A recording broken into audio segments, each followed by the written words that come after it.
you see my setup and you think it already looks finished, well, you are wrong. I think my gaming setup is just going to keep evolving forever, and every time I think it's done, I just get more new ideas. Today I'm adding a new gaming chair, a new light under my desk and some 3D printed accessories.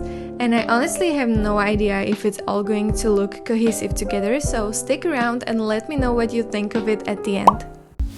So, the first thing in today's video is this package that arrived at my door recently, and I am really excited about this one because inside is a brand new gaming chair from Dowinx. I've been seeing chairs from this brand in so many other gaming setups for a while now, and I really wanted to try one myself, like actually sit in it and see how it feels and what the quality is like. So when they reached out, I said yes almost immediately.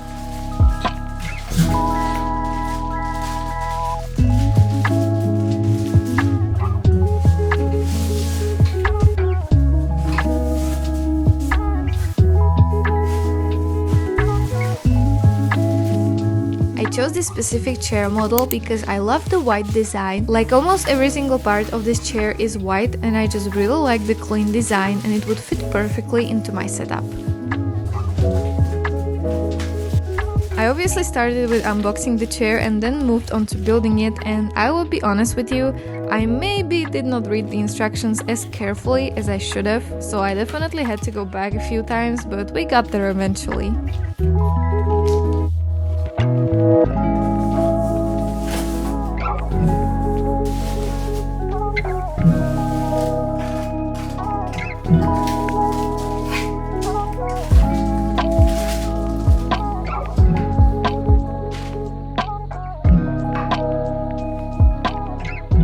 This bottom part of the chair was so hard to build, it required quite a lot of force, and I was really not prepared for that. As you can probably see in the video, I was quite struggling, but I somehow found my strength and managed to do it. And I actually noticed that the wheels on this chair are so different from what I'm used to, because I always had these more basic black plastic wheels, so I'm really curious to see how these compare over time.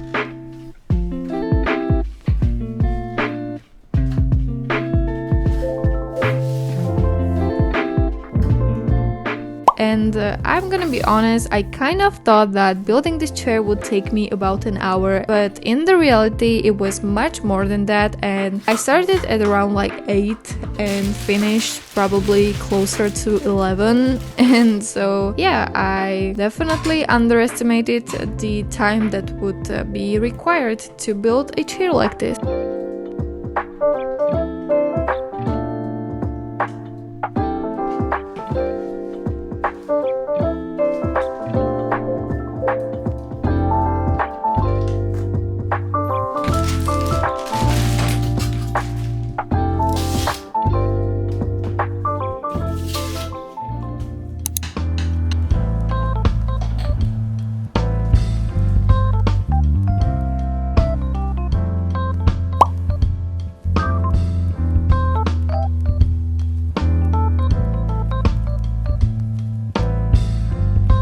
My cat was also there the whole time, keeping me company as she always is in these videos, and I think she is just becoming a permanent part of my videos at this point because she is featured in every single one of them so far.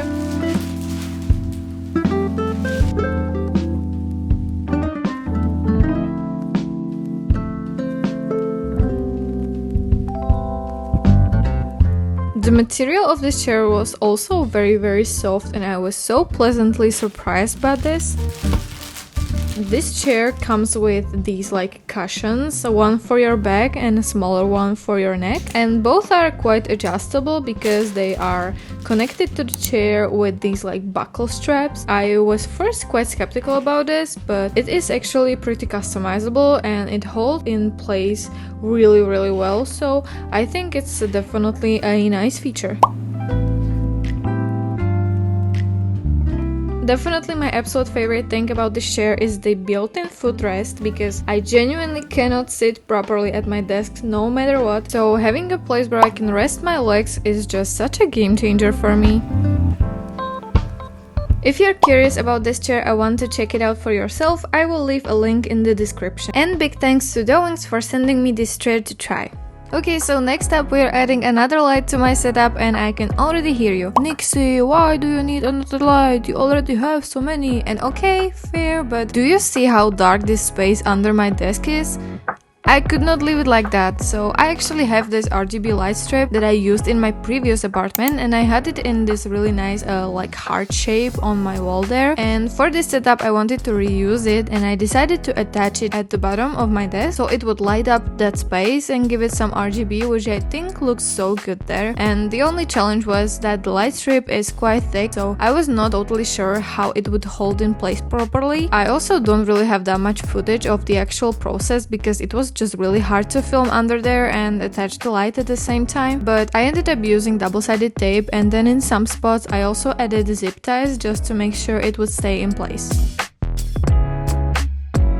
And this is the before and this is the after, huge difference. If you saw my previous video, you know that I already have quite a few 3D printed things in my setup and I decided to print even more because apparently I cannot stop. I found this really cute Pochacco figurine on Maker Lab in the Bamboo Lab app. I knew immediately I had to print it. The only thing was that I did not have as big of a printer as the original creator, so I had to scale the model down a little bit, but honestly I think it still turned out so cute.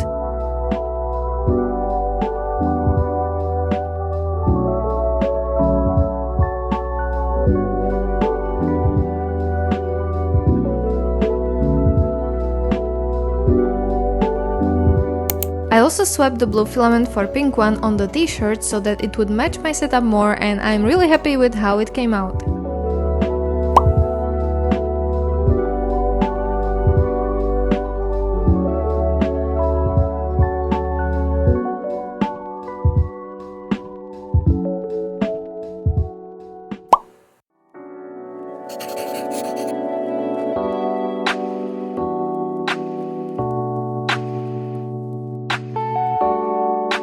Then of course came the hardest part, which was deciding where to put it. I spent so long going back and forth between putting it next to my monitor or on top of my PC, and I ended up going with the PC, but honestly I might still change my mind on that.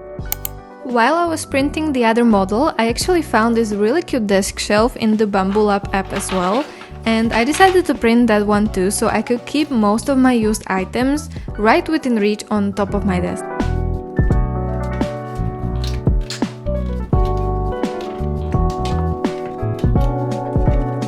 It was super easy to assemble once it was printed and I had zero issues with this one, which was a really nice surprise.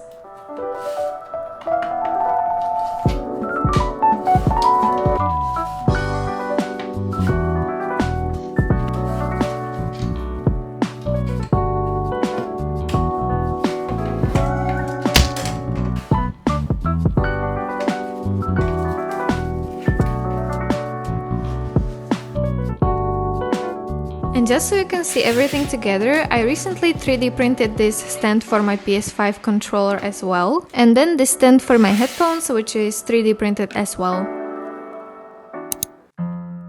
So I would definitely say that I am enjoying 3D printing so much and I definitely will print even more things in the future. The last thing I printed was this display stand for my Minecraft Kinder Joy figurines. If you do not know what these are, I believe there was a collaboration between Minecraft and Kinder Joy and I managed to collect quite a few of the miniature characters. I wanted to give them a proper little home, so I printed the stand for them and of course I had to print the top part in pink so it would match my setup even more.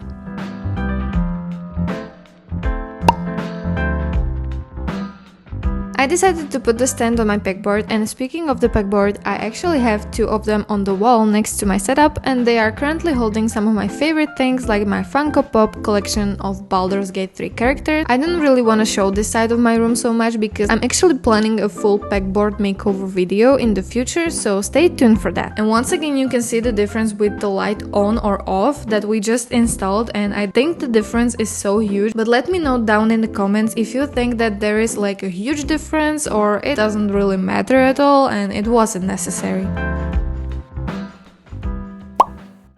Then it was finally time to just sit down and relax. I have recently started my first ever Dark Urge playthrough in Baldur's Gate 3 and I'm honestly so obsessed with this game all over again. I have completed it before as a custom character but never as the Dark Urge, and it genuinely feels like a completely different experience right now. The story just hits so differently and I am so curious and excited to see where it goes.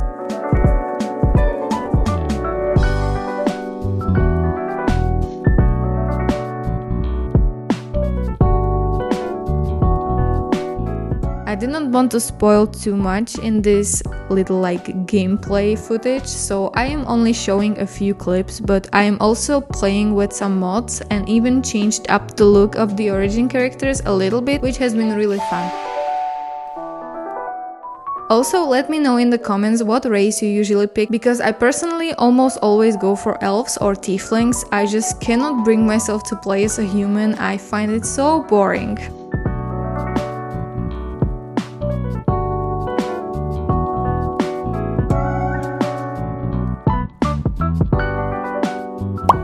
Anyway, that was it for today's video. I really hope you enjoyed it, and we are definitely not done with the setup upgrade. There is so much more planned, so if you want to follow along on this whole journey, consider subscribing and leaving a like. It really helps me a lot. Thank you so much for watching, and I will see you in the next one.